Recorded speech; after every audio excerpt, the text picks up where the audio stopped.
French anthropologist and literary critic René Girard provides a model for understanding history and social relations every bit as suggestive and apparently comprehensive as Marxist historical dialectics, and in some ways Girard is a sort of Christian Marx. He gives us a theory of social relations and oppression that promises to explain all of history. Now, the centerpiece of Girard's theory is his understanding of desire. Basically, we tend to desire not the object of desire itself, money, big house, car, etc., as much as the status and identity that the subject, the person that we see possessing those objects, already enjoys. Desire is social rather than utilitarian. I want the job not so much because the work is rewarding or even well paid in exclusively monetary terms. What I want is the status it confers, and I know that it confers that status because I see that those who have the job are well regarded in society. Our model, the person from whom we learn to value some objects over others on account of their possessing them, the mediator of our desire, also becomes our rival. We want to have what they have, we want to be what they are, and indeed on some level we end up wanting to be them. Of course, this is compounded by the fact that high status is a scarce resource. Not everyone can have the same prestige. Writes Girard in Deceit, Desire, and the Novel, quote, "The mediator's prestige is imparted to the object of desire and confers upon it an illusion of value, an illusory value. Triangular desire is the desire which transfigures its object. The triangular structure is no less obvious in social snobism than it is in love jealousy." He means romantic jealousy. The snob is also an imitator. He slavishly copies the person whose birth, fortune, or stylishness he envies. End quote. Having a model teach us what to desire is key to socializing us, to making us participate in the sorts of pursuits that define our culture, to keeping us, we might say, locked into the hamster wheel, the rat race on which our society's economy runs. But it also produces frustration because not everyone can finish the race, and something has to be done to prevent that frustration from destroying the society. Mimetic rivalry, the desire to imitate and replace our role models, can result in a generalized conflict throughout society where no one is satisfied by their present conditions, including the way they are viewed by others, and everyone vies for the same positions. Girard calls this the mimetic crisis, or crisis of undifferentiation, where differences melt away and we all follow the same path to the same goals in life. From the Scapegoat, quote, "The persecutions in which we are interested generally take place in times of crisis, which weaken normal institutions and favor mob formation. Such spontaneous gatherings of people can exert a decisive influence on institutions that have been so weakened and even replace them entirely. To avoid this, society tends to deflect responsibility for its members not having what they want away from the model/rival and towards some scapegoat. It isn't the elite that monopolizes esteem, status, wealth, and limits or bars your access to these, nor is it your neighbor who just got a new car or anyone else. It's a scapegoat." From I See Satan Fall Like Lightning, quote, "Being unanimous against their scapegoat, archaic mobs are appeased and reconciled by their death. And in Things Hidden Since the Foundation of the Earth, quote, "Suppose that, far from being a gratuitous invention, myth is a text that has been falsified by the belief of the executioners in the guiltiness of their victim. Suppose, in other words, that myths incorporate the point of view of the community that has been reconciled to itself by the collective murder and is unanimously convinced that this event was a legitimate and sacred action desired by God himself." And elsewhere in the same book, quote, "The terror inspired in people by the eclipse of culture and the universal confusion of popular uprisings are signs of a community that is literally undifferentiated, deprived of all that distinguishes one person from another. As a result, all are equally disordered in the same place and at the same time. The crowd tends toward persecution. It looks for an accessible cause that will appease its appetite for violence." We may imagine that apart from the main triangle of subject, role model, and object of desire, there is a second inverted triangle of subject, scapegoat, and object of derision instead of desired derision, which might be poverty instead of wealth, low status instead of high status, etc. Imitating the role model is meant to get the subject closer to the object of desire, but attacking the scapegoat is supposed to ward off the derided object, that which we fear. In the West, we often imagine that the scapegoat is going to be an ethnic minority, but so far as dominant political discourse is concerned, the scapegoat is typically a rural, frequently religious person, the type to participate in anti-establishment movements like the farmers' protests in Europe. Quote, white trash, the redneck, the deplorable, etc. In fact, we may suggest an addendum to Girard's theory, a typology of scapegoats to suit different social engineering agendas. To scapegoat innocent outsiders is consistent with maintaining a society, albeit in a corrupt form, excusing the responsibility of its members and elites for their problems. But to scapegoat the majority demographic or founding stock of a nation, promoting self-loathing among them or hostility against them by minorities, is consistent not with preserving but breaking down and transforming that society, which is largely what we see today in the West. Now, Rene Girard argues that the scapegoating mechanism is actually the very basis for human community throughout history. We keep community together on account of our ability to siphon off our frustration, not having what we want, our rivalry against our role models towards the scapegoat. Thus do we find accounts of murder, so-called foundational murder, at the root of mythologies throughout the world. For Girard, the sacrifice of Jesus Christ and the gospel stands apart from the history of religions in that here the scapegoat is fully recognized as innocent, and the society that puts him to death is fully recognized as being in the wrong.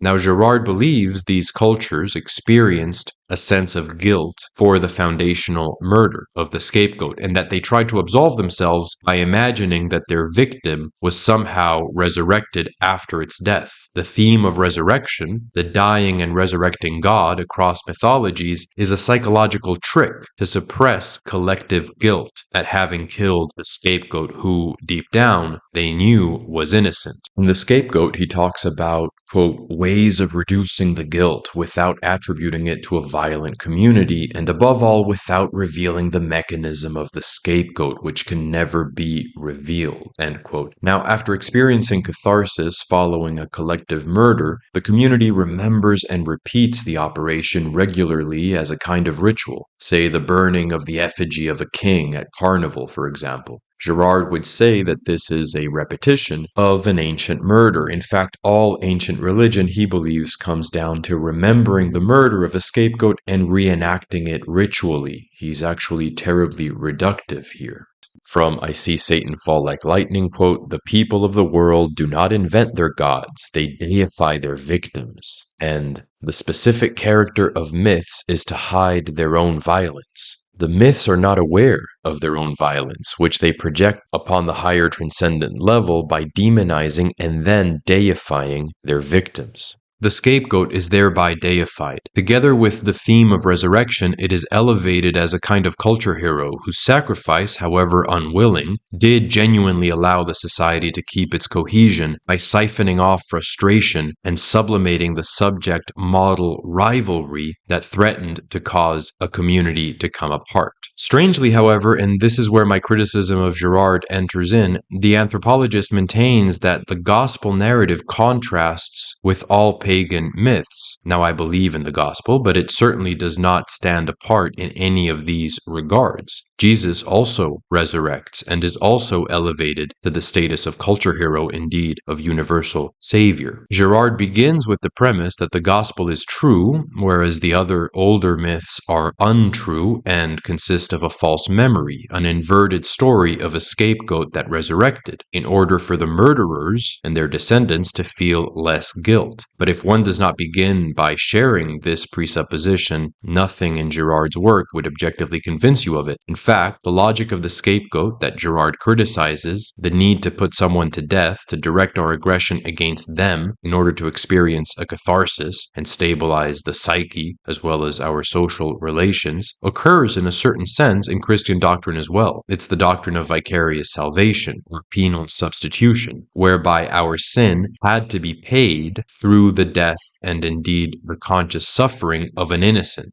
Jesus, upon the cross. God could not or would not circumvent the law of blood whereby transgression needs to be paid for in pain, someone's pain, not necessarily the transgressor himself. Consistently with his theory, Girard does not accept this idea of penal substitution. In an interview printed in the Girard Reader, he said, quote, "The earliest followers of Jesus knew or intuited that in one sense Christ's death was like all other events of victimization, but it was different in that it revealed the meaning of these events going back to the beginnings of humanity. The victimization occurs because of mimetic rivalry. The victim is innocent, and God stands with the victim and restores him or her. If the passion is regarded not as revelation, but only as a violent event brought about by God, it is misunderstood and turned into an idol."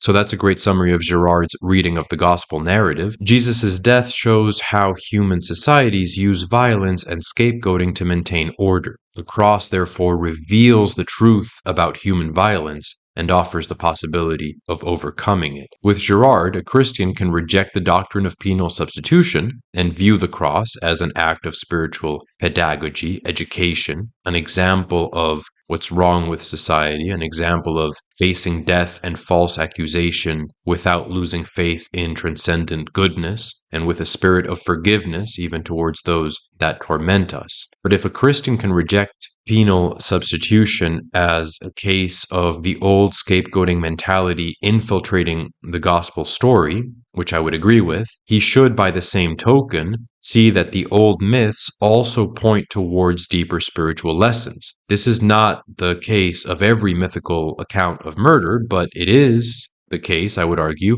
of prominent dying and resurrecting deities such as Osiris, Dionysus, and Odin. These are models of spiritual initiation. The tripartite structure of initiation is death to the self, an experience of the transcendent beyond all contingency, and a return to contingency to the self, but now with awareness of that which is transcendent. Death going beyond resurrection. The Jewish Sanhedrin and the Romans in the Gospel, like the jackal-headed Seth in the story of Osiris, and the Titans with Dionysus, are the forces of disorder that rip apart the spiritual hero, but cannot overcome him, and when he returns, usually he relates in some way to the divine feminine, or the archetypal feminine, the world of manifestation, dynamism, but in harmony. So Osiris is put back together again by his wife Isis. Athena guarded the heart of Dionysus when he was ripped apart so that he can be resurrected by Zeus. Jesus marries his bride, the church, after his resurrection, the wife of the Lamb, as John writes in the book of Revelation. So we shouldn't disparage these pagan myths. And in fact, some Christians interpreted them as preparatio evangelica, preparation for the evangel. We have also the largely Indo-European trope of a being whose slaughter made the whole cosmos. Purusha in India, for example, or the giant Ymir in Norse religion, whose brain was used to make the clouds, eyes the sun and the moon, blood the sea and the rivers. His bones were used to make the mountains, and so on. We may also understand the biblical phrase, "the lamb is slain from the foundation of the earth," in the same way. Such myths should not be interpreted primarily through the lens of modern social critique that assumes mythology is just hiding sinister social oppression, a sort of heuristic of skepticism. They should be primarily approached on their own terms. The point is that the cosmos here corresponds to the human organism. The forces at play in us are the same forces that are at play in the world out there. As above, so below, as within, so without. The whole world is kind of a macrocosm of the human person. And we come to know that by sacrificing ourselves, more specifically by sacrificing the animal or instinctual self. Odin and his brothers sacrifice Ymir. Jesus is the sacrificed lamb, but also the returning king. But that would be a whole other topic. In fact, the more convincing examples of scapegoating as a means to keep society together that Girard provides don't really fit his prediction that scapegoats will tend to be made into gods by their society. He talks about European witch hunts and Aztec human sacrifice. But here the victims don't really tend to be deified, at least not in a straightforward manner. Certainly not in European witch hunts. We also have the fascinating example of a human sacrifice recounted in the 3rd century AD work The Life of Apollonius of Tyana by Philostratos. Apollonius of Tyana being a 1st century Greek mystic. Girard describes this in I See Satan Fall Like Lightning. Quote, "The miracle of Apollonius involves converting an epidemic of mimetic rivalries into a state of unanimous violence whose cathartic effect restores tranquility and strengthens social ties." End quote. Now, this occurs because the people were suffering from a disease and were told that a demon among them was causing it. From the work itself, we read, quote, "There Apollonius saw what seemed an old mendicant, artfully blinking his eyes as if blind, clad in rags, squalid in countenance. Apollonius therefore ranged the Ephesians around him and said, 'Pick up as many stones as you can and hurl them at this enemy of the gods.' Now the Ephesians wondered what he meant, and were shocked at the idea of murdering a stranger so manifestly miserable. Nevertheless, Apollonius insisted, and egged on the Ephesians to launch themselves on him and not let him go. And as soon as some of them began to take shots and hit him with their stones, the beggar, who had seemed to blink and be blind, gave them all a sudden glance, and his eyes were full of fire. Then the Ephesians recognized that he was a demon, and they stoned him so thoroughly that their stones were heaped into a great pile around him." This perfectly illustrates Girard's scapegoat mechanism, but crucially, the victim is not deified, not made into a god, and does not resurrect to be treated as a hero by the community. It does not at all make his point about pagan myths of dying and resurrecting gods secretly being about ancient murders that people later feel guilty over. So what I do find perfectly convincing in Girard is, one, the eminently social character of desire. We want status, even the identity of people with high status, more than we want money or whatever else as such, very often. Two, the possibility of mimetic rivalry exploding into a social crisis when we don't each value our own place in society or vocation in life, when our specific role and personality isn't held in any esteem by our social context. And three, the recurring historical use of scapegoating some largely innocent person or group to trigger a catharsis and calm things down. Again, the white working class male in the postmodern West today is often the object of derision by well-to-do economic and cultural elites. In addition, Girard is very valuable in presenting us with an exercise of introspection. Do I desire the thing I'm pursuing, or merely the status I imagine it will confer upon me? Am I prioritizing that pursuit or deviating into unproductive rivalry? Am I frustrated, and is my frustration being funneled against a scapegoat? Of course, we need to balance Girard's insight by also noting that some imitation is good, and even the desire to eventually replace our role models is good and is a guide to realizing our vocation in life. The master wants to be replaced by his apprentice eventually. Now, in terms of Girard's approach to spirituality and mythology, this is where I think he gets things wrong. I would say that the scapegoat mechanism is a psychological and spiritual perversion of the myth of spiritual self-sacrifice.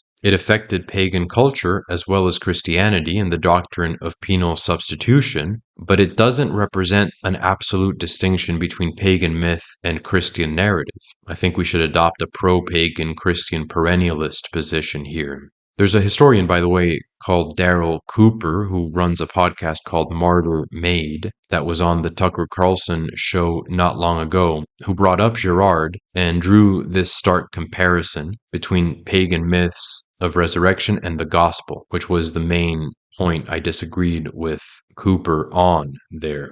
Okay, I hope that was interesting. Thank you for watching. Subscribe if you would like to, and until next time.